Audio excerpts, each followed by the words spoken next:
chemical bonding is what we're going to look at in this chapter. And there's going to be a lot of review from chapter 3 as well. So I'm going to begin here by just giving you kind of a bird's eye view of where we're headed with this. First of all, the review from chapter 3, that was where we talked about bonding. In a couple slides here, we'll be looking at ionic bonds, like in sodium chloride, and then we will look at covalent bonds, like the ones we see in water, where we're sharing electrons. From there, we're going to focus on these covalently bonded molecules, and in this chapter, the first day, we're going to work on drawing Lewis structures, so taking water from a formula and showing a little bit more what's going on with the electrons.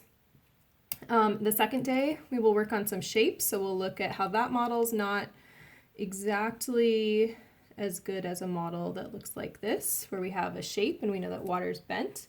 Following that, we will talk about how that model can be improved by talking about the uneven sharing of electrons. So we will draw some bond dipoles and some molecule dipoles in, and that's showing that water is a polar molecule. So that'll be the third topic we address. And then we'll take all of that and we'll build on polarity to talk about physical properties in chapter 10, which is our next chapter, and then also function in things like enzymes, for example, or proteins, where we have a shape that's all tied into the basics that we're learning here. So a couple of things, we've got some key basic review, and then a bunch of web pages that you may find useful. We'll probably be using some of these in our lab as well. But just a reminder, some basic charges. So opposite charges attract. I have a couple of magnets here. And the different colors are drawn on as charges. So you can see they jump together, the positive and the negative, when I have opposites. If I was to put the like charges here, as I try to push them, they push away from each other, so they're repelling each other because they're alike. So we'll see this in a couple places in our chapter. We'll see that protons, which have a positive charge, or cations, also have positive charges, and those are attracted to opposite charges like electrons or a negative ion. Like charges repel, so if we have electrons, those are going to repel electrons. That would be like if I try to put the two blues next to each other, they're repelling each other. Protons repel protons, and then we don't see cations or anions attracted to each other. Those would end up pushing away from each other. So those are just some key electrostatics concepts to keep in mind. Opposites attract, like charges push away or repel each other.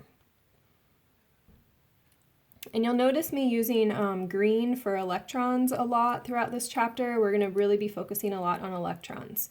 So with that in mind, let's do a little bit more review from chapter 3 and chapter 2 on valence electrons. So we've got just the main group elements here shown on this little periodic table. And we want to be able to remember how many valence electrons each group has. And valence was another word for outer. So with our groups, we could number them 1, 2, this is where my transition metals would have been, 3, 4, 5, 6, 7, 8. Those are my group numbers. You see those in Roman numerals on your periodic table sometimes. And those also correlate to the number of valence electrons that I have in those different elements. So for example, valence was the outer shell. So here's the outer shell in hydrogen. It has 1 electron, 1 valence electron. Here's the outer shell on lithium. It has 1 valence electron. So that's that 1 there. 1 valence electron on sodium. Let's say I jump over here to oxygen.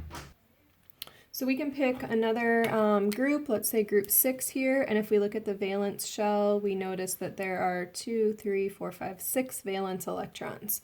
So these are the number of valence electrons for each group. Now the next, and just a reminder, those are electrons, right? And I said those we'd be using green. So anywhere you see these dots, just remember that those aren't just dots, those are negative charges, okay? Anywhere on here we see one of those dots, that's a negative charge. The next question asks, will the atom lose or gain electrons to get a full outer shell? So remember, that's why we have reactions. That's why ions form. That's why bonds form, is to get a full outer shell. And a full outer shell means you're going to have electrons like group 8 here. So if we look over here, these are mostly metals on the left side of the table. And my metals are going to lose electrons to get the same electron configurations as my group 8. Over here with my mainly nonmetals,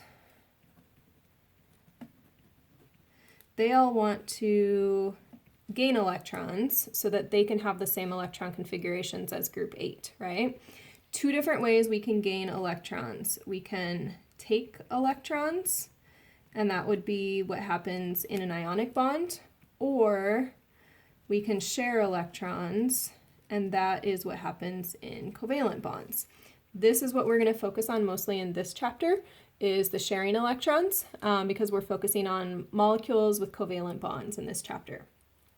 So that's kind of a glimpse there. And then don't forget group 8 here. We're not going to see those show up in this chapter because they don't form molecules in general. They don't lose or gain their electrons, so no loss or gain of electrons. One other term that is new to us this chapter is going to be electronegativity.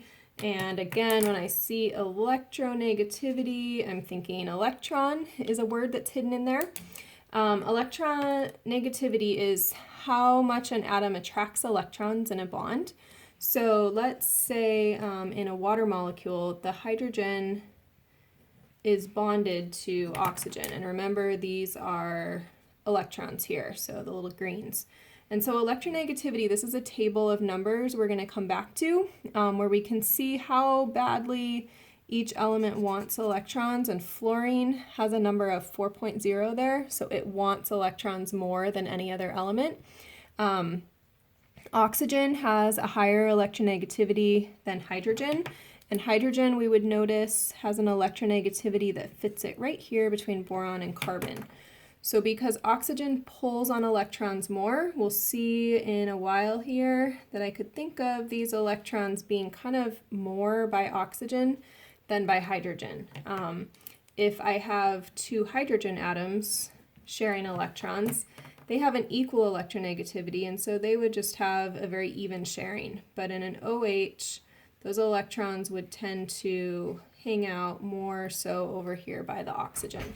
So that's electronegativity, and we'll be looking at that as the chapter continues.